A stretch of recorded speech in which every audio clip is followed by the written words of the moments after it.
The clairvoyance of being press is limited, and so we rely on press releases. Surprisingly, a lot of the releases that came out over the last few days have been about DLC, and that's not even including last week's story about the Age of Triumph, the Destiny DLC. There's been releases for the DLC of Titanfall 2, for Civilization 6, the continuation of the Warframe updates. There's been a lot of DLC dropping in the last few weeks. And talking about last week and talking about Destiny, Destiny has officially announced, if you can call it an announcement, Destiny 2, posting this on Twitter. And that's it.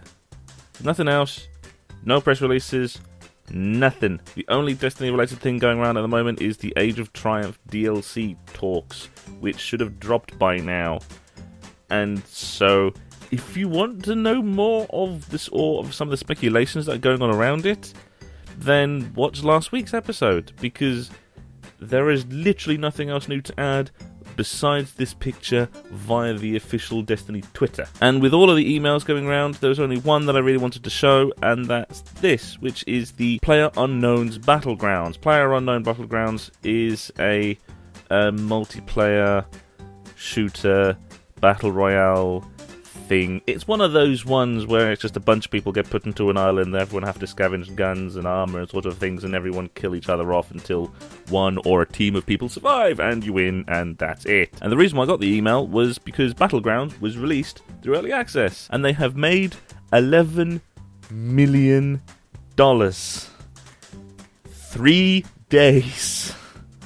They have managed to make $11 million in 3 days. As they say here, Battle Royale smashes into the top slot on Steam with more than 67,000 concurrent users and 150,000 peak viewers on Twitch. And they go on to say here that Blue Owl Brennan Green, aka PlayerUnknown, is proud to release the details of the successful launch of PlayerUnknown's Battlegrounds on Steam Early Access. Currently holding strong as the #1 seller on Steam, the game has earned more than $11 million in revenue in 3 days, with more than 67,000 concurrent users, also some simultaneous active players. They continue on saying, as the first standalone Battle Royale experience from the creator of the genre, as a little side note here, creator of the genre doesn't necessarily mean the person who popularized the genre. PlayerUnknown's Battlegrounds is #1 on Twitch's charts, boasting more than 150,000 viewers at a given time. The game has been featured on more than 3,600 streams since its launch on March 23rd, which, even by today's standards, was 5 days ago. So, we have a game that came on early access that has now made $11 million in 3 days. Whoever said that early access didn't make a bunch of money? And from there we're going to go on to Games Press, and there isn't really that much to talk about.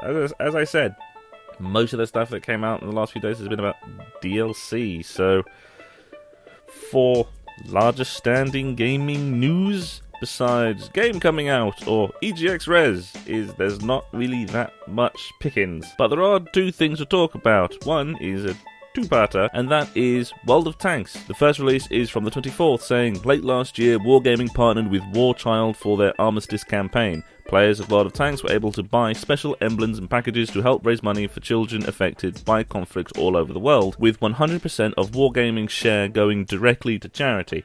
Thanks to the community's help and generosity, a donation of $84,800 went to Warchild UK. And as a quote here from Richard Cutland, the head of military relations at Wargaming, said, as a retired soldier, I have witnessed firsthand the remarkable and invaluable work that Warchild do in areas affected by conflict. I'm extremely proud of both Wargaming and our fabulous community for supporting this incredible and invaluable charity. Stories like this are really good because it's DLC options or emblem options or essentially humble bundle style things where the money earned goes to charity, and it's always good seeing things like this because as the first story proved, there's a bunch of money in video games and the purchase of thereof, especially in DLC, as the amount of DLC that has come out the last few days has proven. So having Wargaming make $84,800 for charity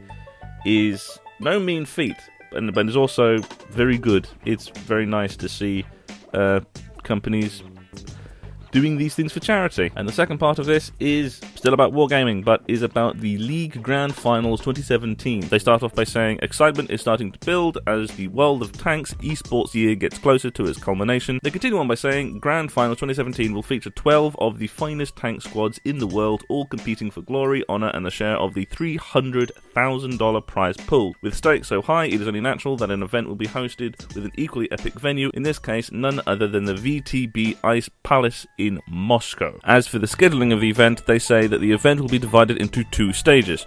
The group stage will run from May 23rd to 24th, and then after the teams have been whittled down, the remaining 8 will have 2 more days to ready themselves for the final face-off on May 27th to 28th at the VTB Ice Palace, where a series of matches will determine who possesses the most skill and stamina. And then the release ends by talking about where you can see it. Not only can you see it in person in Moscow, but you can also see it online through the broadcast hub on wargamingleague.net, and then they have the English, Russian, Korean, and Japanese and Taiwanese broadcasts all on Twitch on the various Wargaming League language, ENRUKRJP or TW. So the Wargaming League is coming in. The finals, the big finals are coming in, and so if you're a fan of esports, this might be one to watch. I've been quite fascinated by the World of Tanks way of playing, because it is a mixture of slow pace, buggery all the happens, mixed with colossal fire. It's artillery shooting at each other. It's always fun.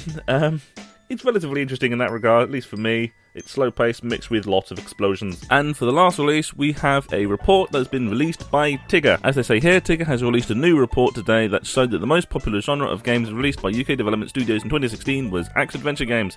The action-adventure genre has now topped the Tigger Genre League table for 3 consecutive years. That may not sound like much, but there is a few bits of information that can be gleaned from a report like this.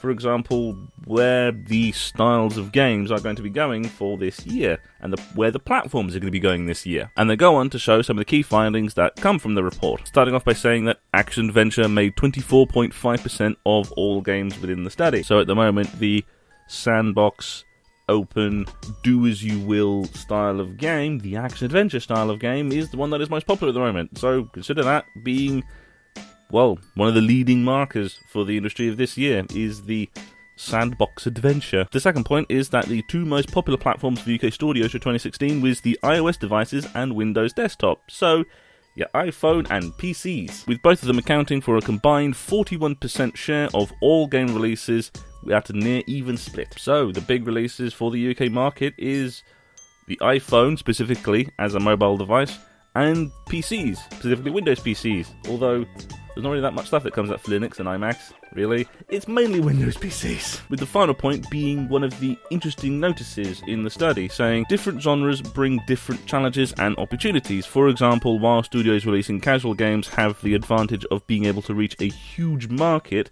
this is counterbalanced by the sheer volume of competition in this space. For example, while the iOS devices and the mobiles and the Facebook games may be a huge marketplace to get into, there are many other people who had the exact same idea and are trying to do the exact same thing. So, while console development may be a marketplace of 1 in 10, the Facebook and mobile marketplace is 1 in 100. So while one may seem bigger than the other, one side has more competition than the other. With a quote here from Dr. Richard Wilson, the Tigger CEO, saying, "Overall, our report Zest for Adventure shows that UK game developers are creating, producing and releasing games across a wide range of genres.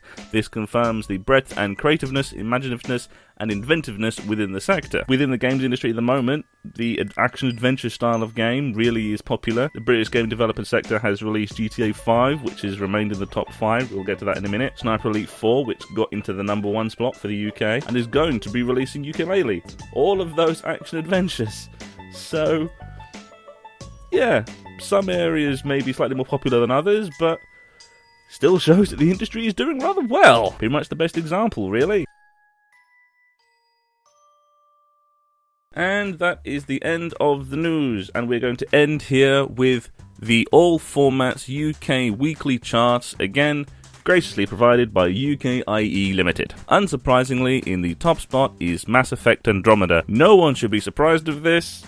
The critic response is the thing that should surprise you more.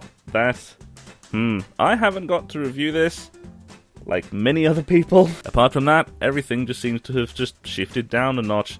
Tom Clancy's Ghost Recon, still at number 2.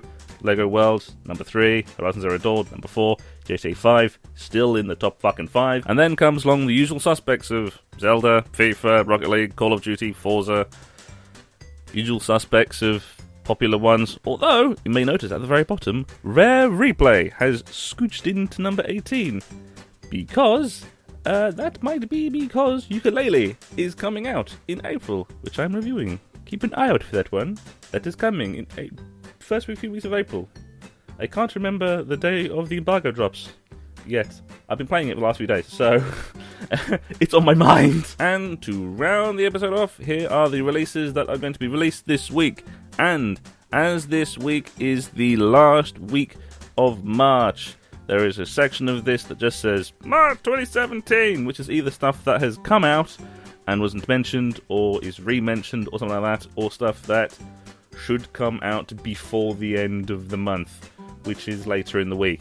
So, there is a section that just says March 2017, with no specific date, and that's just because, really, they should be out by now. We have Ballistic Overkill for PC Online, Blossom Tales for the Sleeping King for PC Online, Fated: The Silent Oath for PS4, Flycraft for Android and iOS, Heroes and Puzzles for Android and iOS, Hound for PC, Infinifactory for PS4, Rain World for PC and PS4, Rome Total War Barbarian Invasion for iOS, Skyforge for PS4, Strafe for Mac and PC, The Inner World for PS4 Online, Cave Boy Go for Android, The Great Whale Road for Linux, Mac and PC Online, Kingdom Hearts HD 1.5 plus 2.5 Remix.